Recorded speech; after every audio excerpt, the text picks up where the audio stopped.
mais uma vez nessa série maravilhosa, o câncer como ponto de partida, e a gente está hoje no nosso terceiro episódio super importante, porque hoje eu tenho a honra de apresentar a vocês essa pessoa maravilhosa, esse médico incrível que cuida de mim, de tantas pessoas que eu conheço, que faz um bem danado para a vida da gente. A sua especialidade então é oncologia, e eu quero apresentar a vocês hoje o Dr. Augusto Saito. Ai, doutor, muito obrigada por ter aceito, é um prazer te receber. Eu espero de todo o meu coração que a gente consiga ajudar muitas mulheres, que esse é o nosso grande objetivo. Que maravilha, é um prazer estar aqui com você. Muito obrigada, querida. Muito obrigada. Ele é paciente, né? Que delícia, que honra. É uma honra para mim, gente, vocês não têm noção. Na verdade, eu preciso falar assim que o que faz a diferença no tratamento da gente é quando a gente encontra profissionais que realmente tratam a gente como a gente espera, como gente de verdade. Essa saúde humanizada faz toda a diferença, né, doutor? Esse vínculo que a gente acaba criando ao longo do tratamento, um vínculo de confiança, um vínculo afetivo, isso nos auxilia também no tratamento, né? Com certeza, né? Toda a caminhada, a trajetória do paciente, né, para o tratamento de um câncer não é fácil. Então, quando a gente cria um vínculo com o médico, com os profissionais que trabalham, né, no hospital, torna a confiança maior, e com isso existe uma maior tendência do paciente a seguir as orientações, né, de fazer o tratamento de forma correta. E existe uma melhora da comunicação, né, e com isso todos os resultados acabam sendo melhores, né? Porque tanto o médico como os outros profissionais que atuam no cuidado do paciente acabam tendo uma melhor relação com o paciente e vice-versa. Por isso é super importante. O paciente se sentir acolhido, né, ter uma confiança na equipe, né, e isso é fundamental para o bom resultado do tratamento. Por falar em acolhimento, para a gente chegar aqui na oncologia, a gente não chega assim de uma hora para outra, né? A gente já está numa caminhada aí, passando por alguns médicos, passando por uma bateria de exames, até que a gente então recebe o diagnóstico e é encaminhada para cá, para a gente começar esse tratamento, né?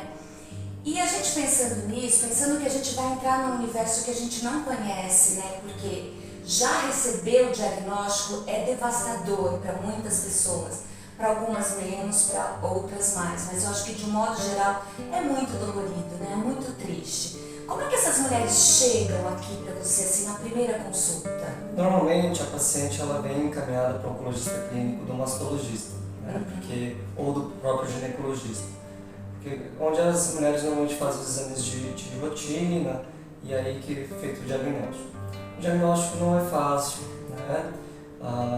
As mulheres que passam com o oncologista vêm bastante fragilizadas. Sim, né? sim. Um termo bastante comum que elas falam pra gente no diagnóstico é que o chão se perdeu, né? Parece que você está caindo e ainda não encontrou o fundo do poço, né? Então as mulheres normalmente vêm bastante fragilizadas, né?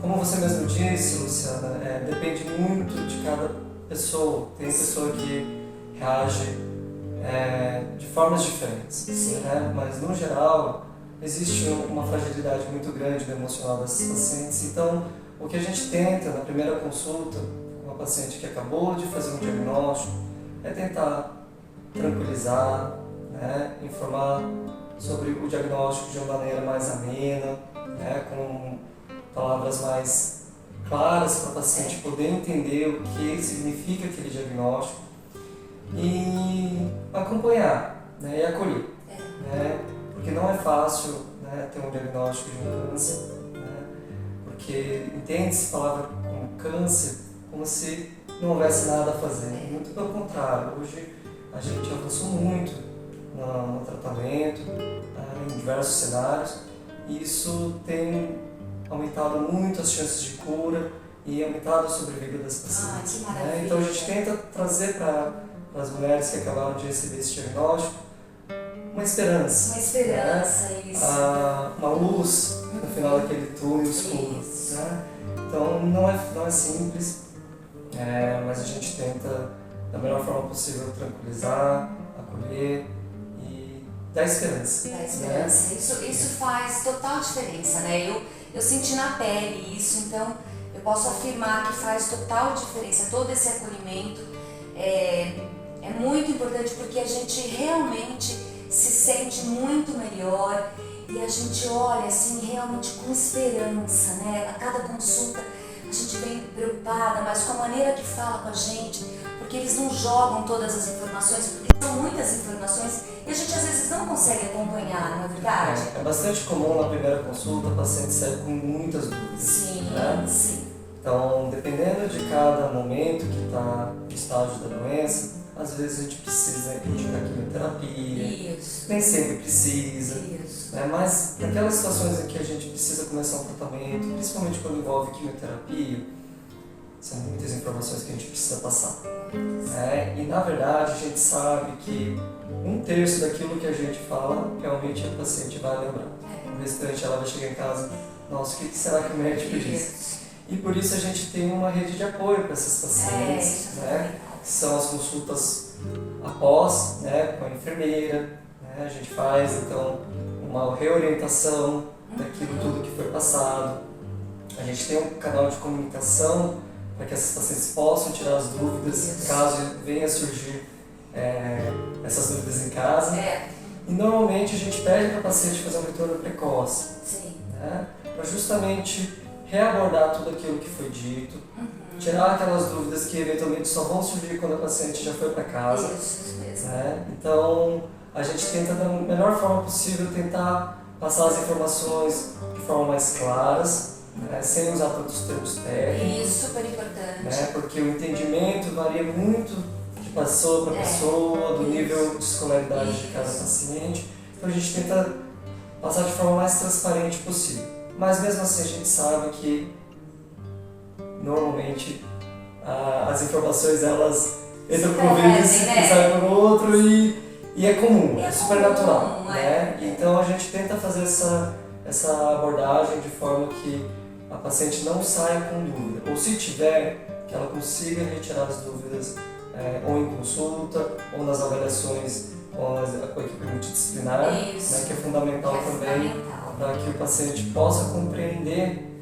né, o diagnóstico, o tratamento e quais são as nossas perspectivas para aquela doença.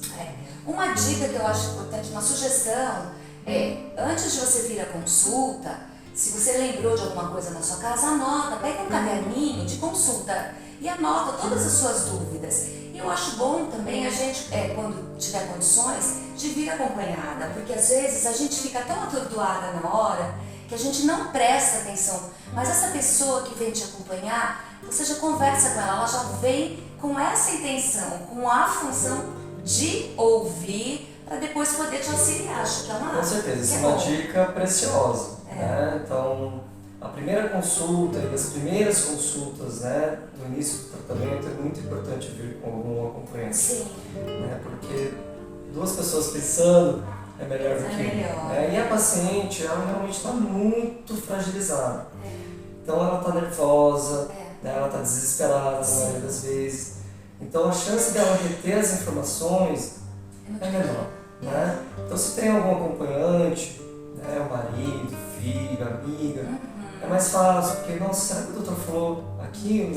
Ou eu estou confundindo? Aí a pessoa que está acompanhando vai dizer, não, realmente ele disse isso. Né? E o caderninho é fundamental, né? Porque nem sempre o paciente tem um acesso tão fácil ao médico. Né?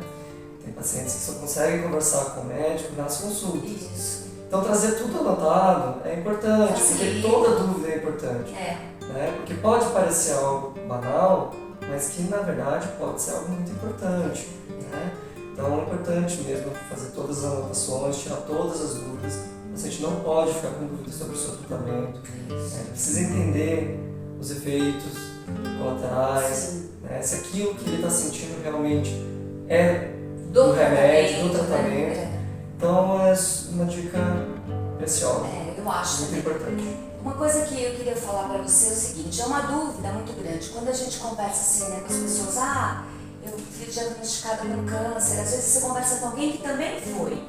E aí, muitas pessoas acham que falar de câncer, especificamente de mama, que é o meu caso, basta falar de câncer que tá tudo certo, o tratamento é o mesmo, a gente começa da mesma forma, e aí a gente vai entendendo que não é assim, né, doutor? Que não existe um tipo de câncer, que não existe um tratamento, que às vezes o meu tratamento é completamente diferente do tratamento de uma pessoa que está do meu lado, ou mesmo de você que está aí assistindo a gente daqui, de repente também recebeu esse diagnóstico. Então vamos entender um pouquinho por que há tratamentos diferenciados. Bom, isso é uma pergunta muito importante, né? O câncer de mama é um termo genérico para designar uma neoplasia, um tumor maligno da mama. Mas a gente sabe que existem vários subtipos de câncer de mama. Eu costumo dizer que o câncer de mama ele tem nome e sobrenome. Isso. Né? E o nome e o sobrenome vai determinar qual que vai ser a abordagem do tratamento. Certo. Né? Então nós temos os tumores que são receptores hormonais positivos, tem os tumores que são HER2 positivos e tem os tumores que são os triplos negativos. Né? E também depende em que estágio que está a doença daquela paciente. Sim. Né? É uma doença que está localizada apenas na mama, é uma lesão que já está um pouquinho maior, já comprometeu os linfonodos na axila, Sim. ou é aquela doença que já está mais avançada, com sinais de metástase. Então, cada tratamento vai ser desenhado baseado nas características do paciente, comorbidades, idade, né? O estágio da doença e qual que é o subtipo daquele tumor. Né? Então, é muito comum as pacientes virem perguntar, mas doutor, a minha amiga ela usa tal remédio, eu não usei esse remédio, por quê? Isso, né? isso acontece. Doutor, minha amiga fez uma cirurgia e depois ela fez aquilo, por que eu estou fazendo a quimio antes? Isso. Né? Então, cada tipo de tumor, cada tipo de paciente é um paciente diferente. A gente está falando, né, de indivíduos. Exatamente. Né? Então, existem os protocolos, mas os protocolos são individualizados para cada paciente. Né? Então, nenhum tratamento vai ser igual ao outro. Perfeito, gente. E aí eu queria falar uma coisa para ele que eu também acho muito importante, que assim, às vezes a gente acha que basta vir também no oncologista e a gente deposita nele todo o nosso tratamento. Ele é responsável por todo o nosso tratamento. Eu tinha essa ideia também, achava que vindo para o oncologista está tudo certo. Mas com o passar do tempo e entendendo a doença e todo o protocolo, a gente vai vendo que não. Que o doutor, ele é parte da equipe, tem toda uma equipe multidisciplinar que cuida do paciente. E nós também fazemos parte dessa equipe porque a gente também tem aí a nossa responsabilidade, que é muito grande. E aí eu queria que ele falasse sobre a importância dessa equipe multidisciplinar, né, doutor? Exatamente. Então, nós trabalhamos em uma equipe. Nós temos um time para dar o melhor cuidado para o paciente. Né? E essa equipe, normalmente, né, as pessoas acham que ela é focada apenas nos médicos. Isso. Na verdade, não. Né? Nós trabalhamos em uma equipe multidisciplinar. Então, nós temos os mastologistas, o radioterapeuta, o oncologista clínico, né, que vão orquestrar o tratamento, mas nós temos as equipes de suporte, que são tão importantes quanto. Né? Então, tem a equipe de enfermagem, fisioterapia, o farmacêutico, né? O nutricionista, né? Então toda aquela equipe que vai nos dar o suporte para o paciente para que ele consiga fazer o tratamento com o menor efeito possível, né? E para que ele consiga superar aquela fase difícil que ele está passando. Esse processo, né? Que é um processo complicado, mas que é possível a gente passar. Inclusive, um profissional muito importante para nos ajudar também é uma psicóloga, né? Psicóloga, faltou psicóloga, ela exatamente. É super importante e a gente não tem que ter medo, a gente tem que procurar, porque tudo é importante. Faltou psicólogo, faltou dentista, que muitas Isso. vezes a gente esquece do dentista, mas é super importante ter uma avaliação dentária antes de começar um tratamento, né? Especialmente quando envolve quimioterapia. E eu costumo encaminhar todas as minhas pacientes que tiveram diagnóstico de câncer de mama para o psicólogo. Né? Porque a gente sabe que elas estão fragilizadas, elas estão passando por um período difícil, e por mais que a paciente consiga, né, suportar bem aquela carga emocional, a gente sabe que lá no fundo, talvez um acompanhamento vai ajudar ela a superar melhor aquele obstáculo. Então, a psicologia é fundamental nesse processo. Porque às vezes nem durante o tratamento, às vezes pós-tratamento, né? Depois que você dá uma... Ai, terminei, parece que aí aparece alguma coisa também, isso é bastante comum, né? As pacientes relatarem, não tô nem agora. Que a gente fica meio sem chão, né? Acabou o tratamento, como é que é isso? Será que essa doença vai voltar? Isso. E eu costumo dizer para as pacientes que elas não podem ver a sombra do câncer. Isso. Né? Existe o receio, né? Uma recidiva, mas a gente faz todo o acompanhamento para que isso não aconteça. Né? Mas existe aquele medo. E eventualmente, esse receio, esse medo atrapalha o dia a dia do paciente. Então, mesmo após o tratamento, é importante esse acompanhamento. Porque o psicólogo, eventualmente o psiquiatra, eles vão auxiliar o paciente a achar o melhor caminho para sair daquela tensão. Né? Isso prejudica realmente a qualidade de vida, inclusive. Queria te falar, mas a gente já está encerrando. Eu ficaria aqui muito tempo conversando, mas eu não posso porque eu sei que ele é ocupadíssimo.